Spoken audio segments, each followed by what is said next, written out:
Alright, today we're working on our old 74 F100, and just to give a little background on the driveline here, it's a 94 roller Bronco engine that came out of a rolled truck, and it's got a T5 5-speed behind it in the old 74 here, which is pretty nice for just very easy driving with that overdrive there. And I'll link a video below of kind of how I went through and did that, and the parts list for that, and all that's in that video. But the point of the video here today is we want to take a look at how we can prevent our gaskets from sticking to everything, specifically our carburetor gaskets here. Now, if you're like me in the off season or the winter, I guess you'll pull your carburetor off just because I don't want to let my diaphragms dry out and everything. And a lot of times when you do this, the carb gaskets will be half stuck on one side and you'll just destroy them.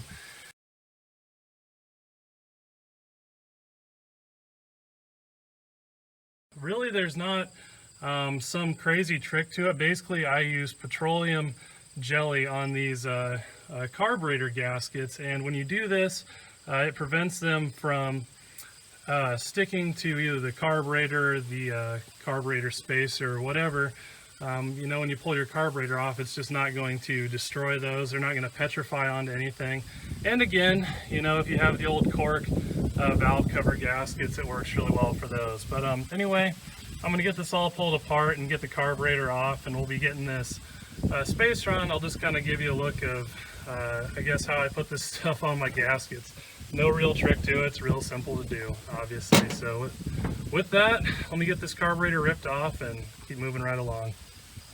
Alright, so we got our Summit 500 CFM carburetor off the engine now, and we can get a look down at our aluminum intake manifold, and you'll notice the kind of obscure plate on top of the intake where the carburetor mounts to, and reason being that's just to accommodate for this particular intake manifold. I tried to use one that I had sitting around, so this is from a early 80s 4-barrel or a factory 4-barrel car, probably off of a Mustang, but anyway, it has this weird heat crossover, probably for the choke or something, or the EGR. I'm not really entirely sure, but anyway, we didn't want to use that with our carburetor, so I designed this for as a block-off plate because nobody sold anything like that. So I'll link the video below. It's a very simple process to kind of get these drawn up and sent in, and I had this one lasered out, and it worked out pretty good. But anyway, back to the point of the video here. You can see our old intake manifold, or excuse me, our old carburetor gasket here that we pulled off, and it's all nice and clean.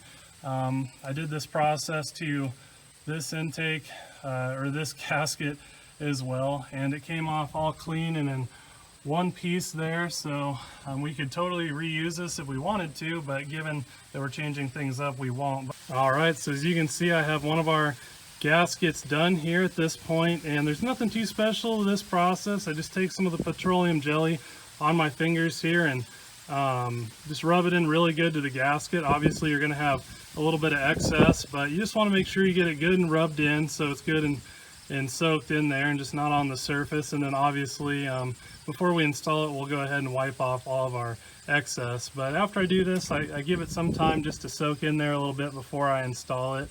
You know, and then I'm going to be pretty confident that these gaskets will hold up pulling the carburetor, putting the carburetor back on without falling apart on me.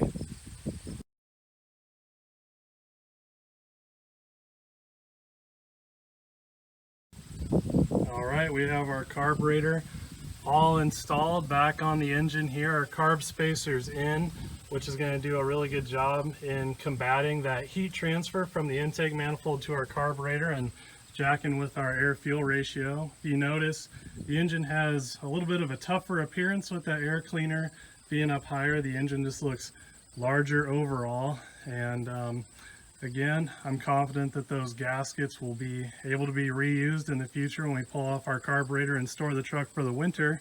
So anyway, if these tech tips here were helpful to you, I have a whole series on carburetors here. So I'll leave a link below on that, or throw them at the end of the video here. But that's pretty much it for this. If you want to check out the differences between running a carb spacer and not running a carb spacer. I'll try and get that done soon as well. But anyway, ready to run down the road again.